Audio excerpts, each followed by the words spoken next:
When your car battery dies, you need to be prepared to jump start it so you can get back on the road. With a pair of jumper cables, the process isn't as difficult as you might have thought. In this guide, we touch on all the steps in depth. We also look at how to charge a car battery with a portable jump starter, along with the steps needed to get your hybrid or EV running again. At the end, we outline a few steps to follow if the car battery won't jump. Today only on Trinix Auto Fix. How to jump start a car with cables. Make sure the two vehicles are positioned close enough for the cables to work. Locate the battery terminals and connect the cables to the appropriate location. Try to start the vehicle with the jumper cables connected. Once the car is running, disconnect the cables and run the engine long enough to charge the battery.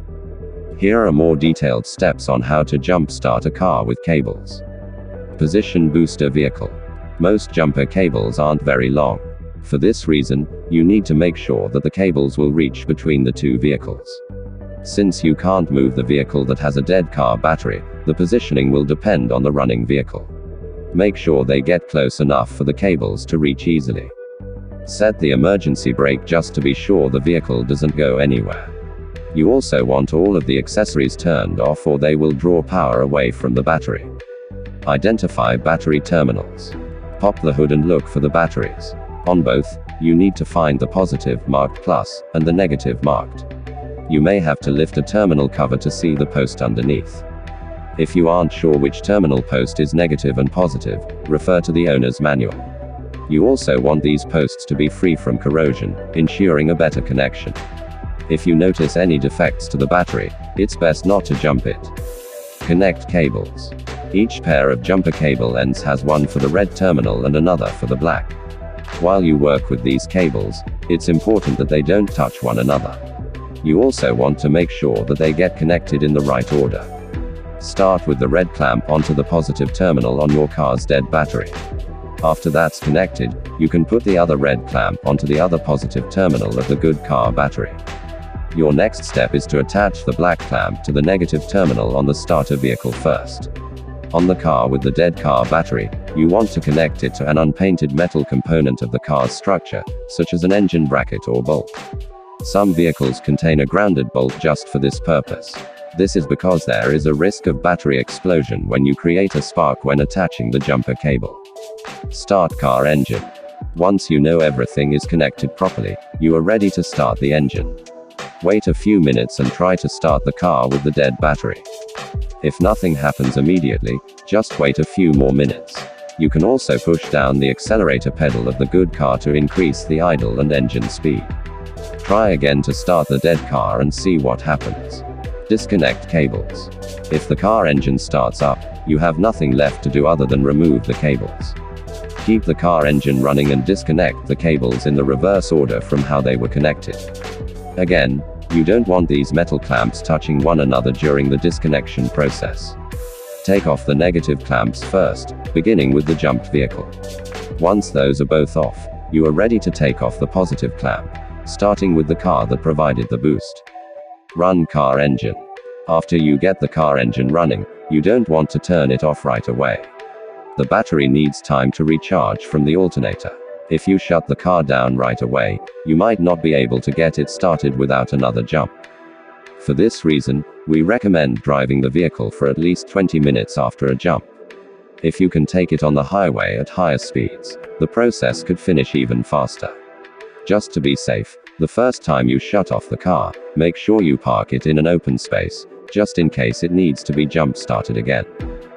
How to use a portable jump starter on a dead car battery. It's often better if you purchase a portable jump starter than if you have jumper cables. With the jumper box, you don't need anyone else to help you get the battery powered back up. All you need to do is make sure the jumper box is charged up, which can be done easily overnight with a regular household outlet. Before you use the portable jump starter, make sure you read the instructions included with the model you have. Each one can be slightly different. However, here are some simple instructions on how to start a dead car battery with a portable jump starter. Connect the positive cable from the jumper to the battery's positive terminal. Connect the negative cable from the jumper to the battery's negative terminal or to an unpainted metal surface on the engine block. Do not allow the two jumper cables to touch one another. Secure the jump box in a location where it's not going to fall. Turn on the jumper box. Try to start your vehicle. You may need to wait a few minutes until the charge is provided. Once the engine is running, disconnect the negative cable. Disconnect the positive cable last. You should follow our previous guidelines about driving the car for at least 20 minutes after the vehicle starts. This time allows the battery to recharge from the power of the alternator. How to jumpstart a hybrid car or electric vehicle. As more people choose to drive a hybrid or electric vehicle, there are more questions about what to do if a battery dies. Even though there are special batteries in these efficient vehicles, you should still have a 12-volt model that is similar to what's found in your gas or diesel-powered car. With the hybrid 12-volt battery, you can jump-start it the same way. However, many of these batteries are located in unique places. You might not find it in the same space you would on a gas-powered car. Instead, you may need to reference your owner's manual to see where it's located. The EV also has a 12-volt battery to keep the electronics running when you aren't using the engine. If you use up all of the power in this battery, it might need to be jumped to get the electric engine running again. However, you won't be able to use another EV for this service.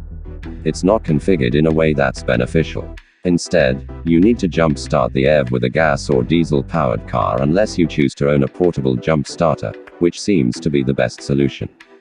What to do if the car battery won't jump? If you can't get the dead car battery to start, you need to troubleshoot what's causing the problem. Here are a few questions and possible solutions that might help. Does the car make a clicking noise when trying to start? It's possible that the starter is damaged and needs to be replaced. Is the electrical system, headlights, accessories, etc., still turning on?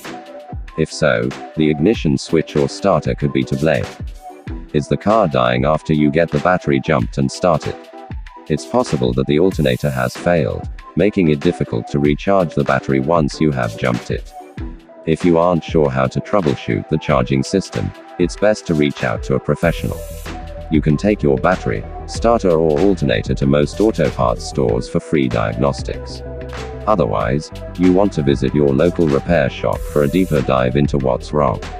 It's best to pay a little extra for help versus attempting a repair you don't know how to do and creating more problems. Thanks for watching. Catch you guys later. Bye for now.